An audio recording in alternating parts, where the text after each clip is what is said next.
नमस्कार, मैं मनोज कर मंडल यूट्यूब चैनल शिक्षक साथी पर आप सभी शिक्षकों को स्वागत करते हैं। तो मैं कुछ दिनों के बाद आप लोग को इस यूट्यूब चैनल पर आया हूँ।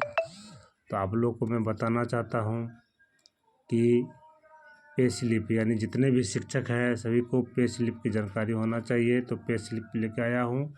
खास करके जो शिक्षक TDS फॉर्म भरते हैं, आयकर भरते हैं या आयकर भरने का जानकारी प्रयास करते हैं या भरना चाहते हैं तो वो देख ले अपना वीडियो।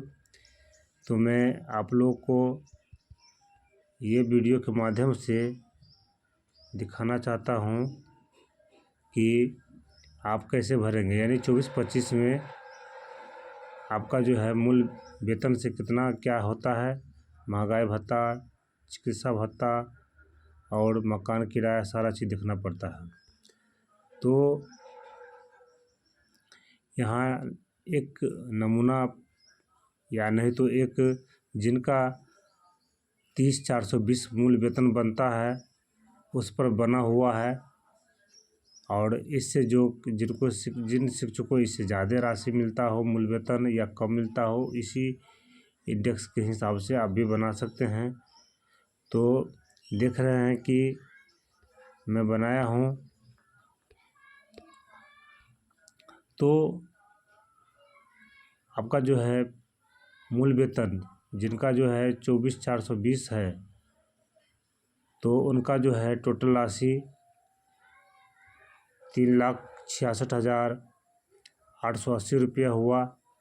ये राशि यहाँ पे कुल नीचे में जोड़ा हुआ है। जनवरी का तो राशि अभी मिला नहीं है, लेकिन मैं अगला राशि जोड़ के मूल वेतन जोड़ के बनाया हूँ जनवरी फरवरी को। तो ये इतना राशि हुआ। महंगाई भत्ता जो है देख रहे हैं कि खास करके महंगाई भत्ता जो है वर्ष में 2 बार बढ़ता है, जुलाई और जनवरी में। तो इस हिसाब से बनाया हूँ, यानी 53% महंगाई भत्ता है वो है। उसके बाद जो है यही राशि यानी ग्रोथ राशि जो है, यानी कुल राशि आपको आगे भी काम करेगा। जैसे कि महंगाई भत्ता हुआ 1,90,798 रुपया और मूल वेतन हुआ 3,66,880 रुपया।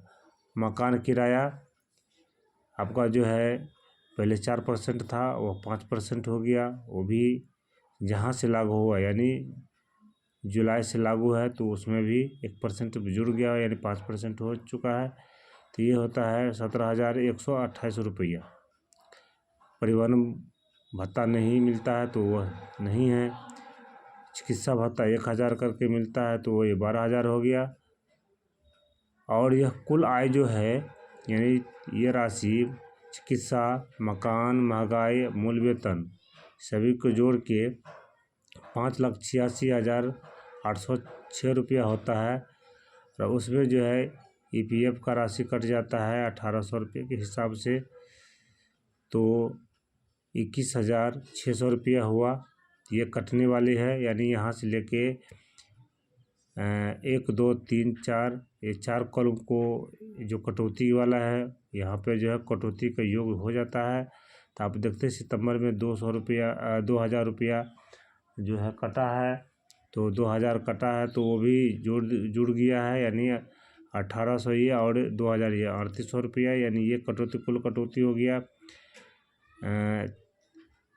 आपका हो गया 23,600 रुपया हो गया। अब शुद्ध राशि जो हमारे खाते में आता है वो राशि हो गया टोटल राशि काटने के बाद ग्रोथ राशि में, यानी 5,63,260 रुपया हो गया, माने 6 रुपया हो गया। 63 माने 5,63,206 रुपया होता है काटने के बाद ये। लेकिन मेरा मूल जो आय हुआ ये 5,86,806 रुपया हुआ। इस प्रकार से इंडेक्स का इस प्रकार से जानकारी रखना है। ये मेरा जो है पे स्लिप है 1 साल का, सभी को बनाना पड़ता है पे स्लिप। उसके बाद जो है ये बनाने के बाद हम लोग यहाँ आते हैं, यानी आयकर की सूची, आयकर की अनुसूची जो है इस प्रकार से है।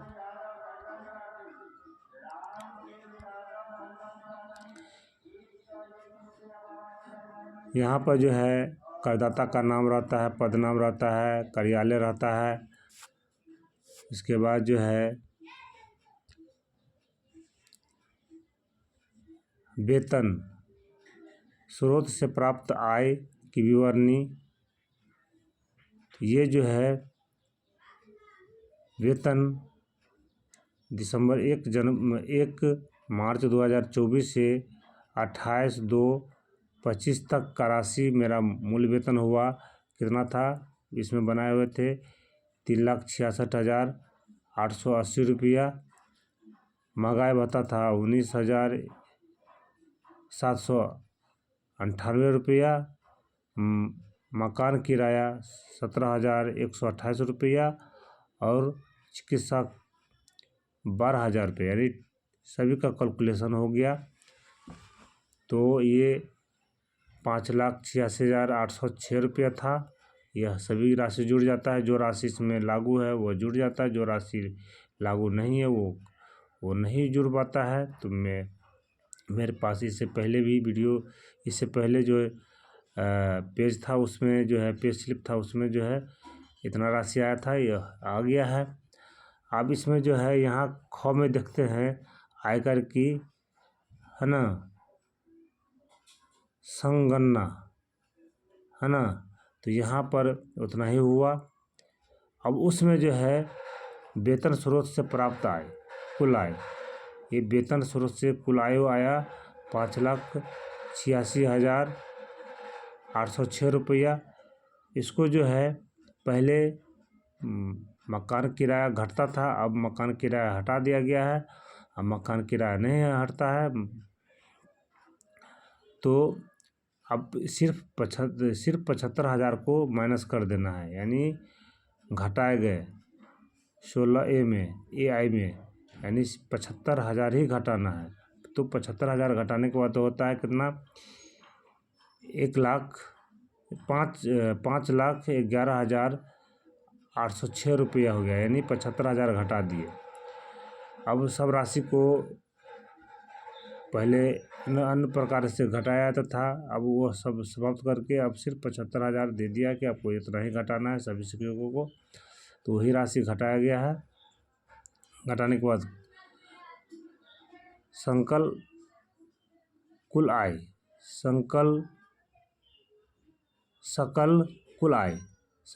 आय जो है आपका जो है वही हुआ, जो घटाने के बाद 5,11,806 रुपया।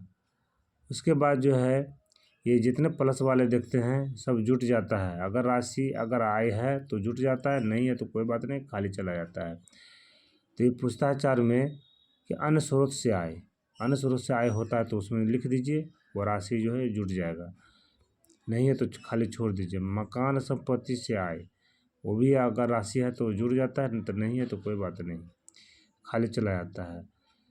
बैंक में खाते से ब्याज, अगर बहुत ज़्यादा ब्याज आता है तो आपको जुड़ जाएगा, नहीं तो नहीं। बहुत सारे व्यक्ति जो अन्य स्रोत से ज़्यादा राशि बैंक में रखते हैं उनसे को ब्याज आता है, या FD वगैरह सब है उसमें आता है ब्याज वगैरह, तो वो जुड़ जाता है। जिनको नहीं है कोई बात नहीं, खाली चला जाता है। तो सकल प्राप्त आय जो है आपका जो है 8 कॉलम में वही का वही हो गया। जिनको बढ़ना होगा तो बढ़ जाएगा। तो 5,11,806 रुपया हुआ। ये 10 के गुणक में आ गया, यानी 6 रुपया जो है अब 10 रुपया हो गया है 10 के गुणक में। तो 5,11,810 रुपया हो गया। 3 लाख सभी को माफ़ है। 3 लाख पे किसी प्रकार का आपको टैक्स वगैरह नहीं लगता था, वो घट जाता है 3 लाख। तो मैं इतना में से 5,11,810 रुपये में आपका जो है 3 लाख घटा दिया। तो मेरे पास यहाँ जो है नीचे में 10 का जो है कॉलम 2 देखिए, उसमें मेरा 2,00,000 11,810 रुपया हुआ, जिसका 5% उसका जो है कितना हुआ 10,591 रुपया। अब ये राशि जो है इस पर हमको टैक्स देना पड़ता है, तो अब देना पड़ेगा। तो यहाँ नीचे में देख लीजिए टोटल 10,591 रुपया हुआ। इसमें कहता है कि 7 लाख तक जिनका आय है उनको जो है अधिकतम 25,000 रुपया।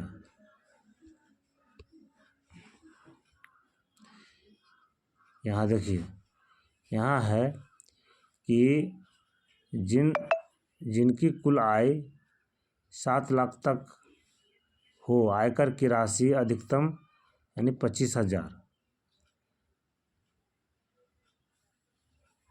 उसको 25,000 तक, अगर 25,000 तक आता है ये, तो उनको किसी प्रकार को राशि नहीं लगेगा, उसको माफ़ हो जाएगा। तो ये 25,000 के अंदर में आते हैं तो उनको जो है ये क्या हो गया, वो शून्य हो जाता है। क्या हो जाता है, ये शून्य हो जाता है। 25,000 के अंदर में आ गया है ये राशि, तो ये शून्य हो गया है। अब जो है बाकी शुद्ध देय आय क्या हुआ, मेरा नील हो गया।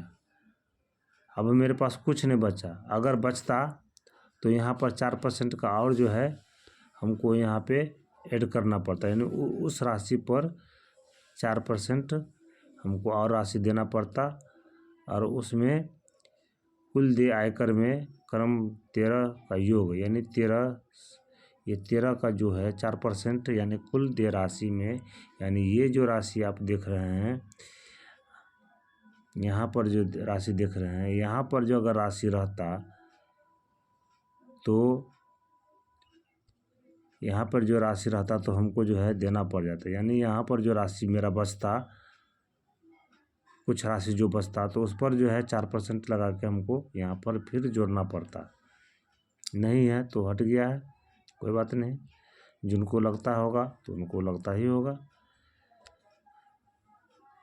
बहुत सारे शिक्षकों को लगता है, जो नियमित शिक्षक है उनको लगता है, देना पड़ता है। नियोजित शिक्षक हैं या विशिष्ट शिक्षक हैं या अभी जो बीपीएससी शिक्षक हैं, उनको इस प्रकार का किसी प्रकार का राशि नहीं लगेगा, क्योंकि उनका 7 लाख से कम है इनकम। तो इस प्रकार से आप भर सकते हैं।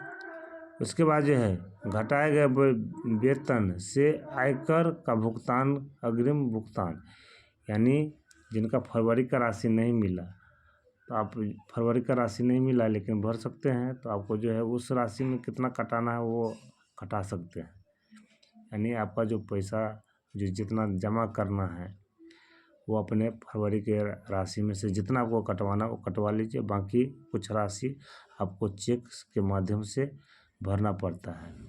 तो यह जो पुराने नियमित शिक्षक हैं उनके लिए है, खास करके नियोजित शिक्षक, अभी विशिष्ट शिक्षक या अभी जो बीपीएससी शिक्षक है, इनको सारा चीज़ नील हो जाता है। तो जिन शिक्षकों को भरना है तो आप भर सकते हैं। इसी का जानकारी सभी शिक्षकों को होना चाहिए। इसी के बाद आपको टीडीएस आता है, जो फॉर्म 16 कहलाता है, 16 कहलाता है। वो इसी के आधार पर आगे भी जाता है, इसी का सेम चीज़ आगे भी जाता है। तो इसमें जो है नियोजित शिक्षक आप इतना भर के, टीडीएस भर के आप ऑनलाइन अपना जो है पेपर लोड कर सकते हैं इनकम टैक्स पे। आपको जो है शून्य, यानी किसी प्रकार के ब्याज नहीं लगेगा, आपको किसी प्रकार का टीडीएस राशि नहीं लगेगा। आपका जो है सारा राशि जीरो हो जाता है, लेकिन सारा कॉलम में सारा चीज़ भरना पड़ता है उसमें।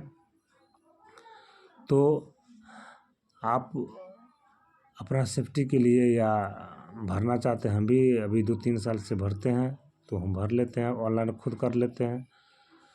जानकार व्यक्ति से कि आप लोग को भी कराना चाहिए। दूसरी बात, जो अभी विशिष्ट शिक्षक बने हैं उनको तो भरना पड़ेगा, तो उनका जो राशि प्राप्त होगा वही राशि पर होगा। जब से विशिष्ट बने तब से ही उनको राशि की गणना करना पड़ेगा। उसके बाद जो बीपीएससी शिक्षक हैं पहले से हैं तो उनको भी गणना करके, राशि की गणना करके उनको भी 1 साल के राशि की गणना करना पड़ता है। तो वो राशि को गणना करके वो अपना जो है इसी प्रकार से जो है आयकर की सूची अनुसूची बना करके और टीडीएस फॉर्म उसको भरना पड़ता है। टीडीएस फॉर्म भरेंगे।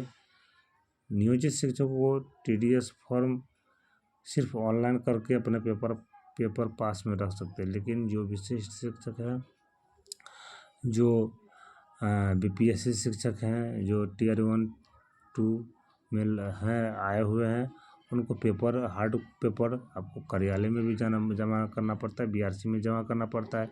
लेकिन नियोजित शिक्षकों को हार्ड कॉपी कहीं जमा करने की ज़रूरत नहीं, सिर्फ अपना ऑनलाइन करके अपने ही वेबसाइट पर छोड़ सकते हैं। तो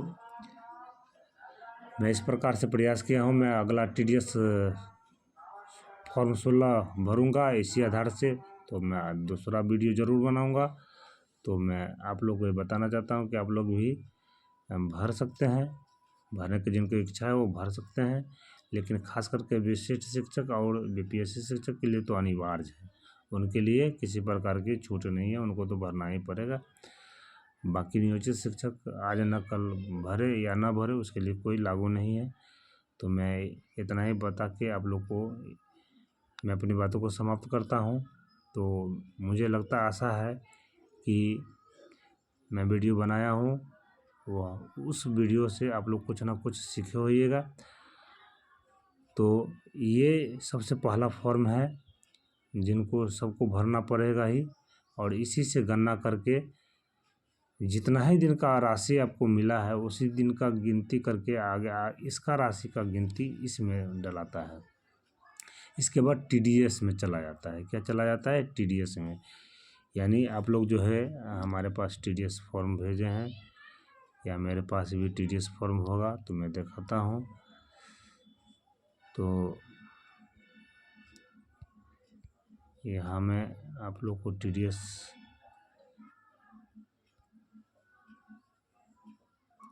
का फॉर्म दिखाने का प्रयास करता हूँ।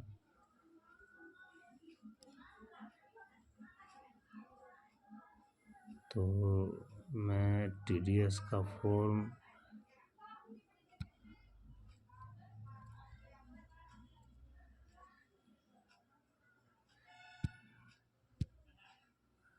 देखिए, ये है टीडीएस की फॉर्म है। इसमें देख रहे हैं आप लोग भी खाली भेजे हुए हैं। यही है टीडीएस की फॉर्म है।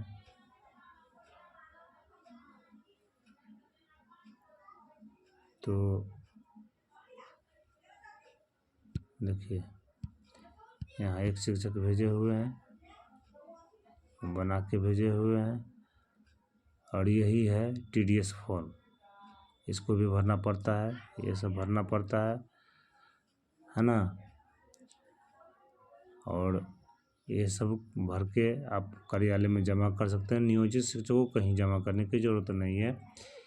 बस मैं ये वीडियो आप तक लाया हूँ, प्रयास किया हूँ लाने का, और मैं लाने का प्रयास करूँगा। आप लोग को समस्या जो आएगा उसको मैं समाधान करने का प्रयास करूँगा। तो इसके लिए मेरे चैनल को लाइक कर दे, सब्सक्राइब कर दे। इससे पहले मेरा वीडियो जो बहुत छोटा में आता था, मैं बहुत प्रयास करता कि वो स्क्रीन बड़ा क्यों नहीं हो पा रहा है। मैं दोबारा प्रयास किया हूँ और देखता हूँ कि मेरा वीडियो बड़ा हुआ कि नहीं, फुल स्क्रीन में आया है कि नहीं। तो आप लोग मेरे चैनल को लाइक करें, सब्सक्राइब करें। धन्यवाद।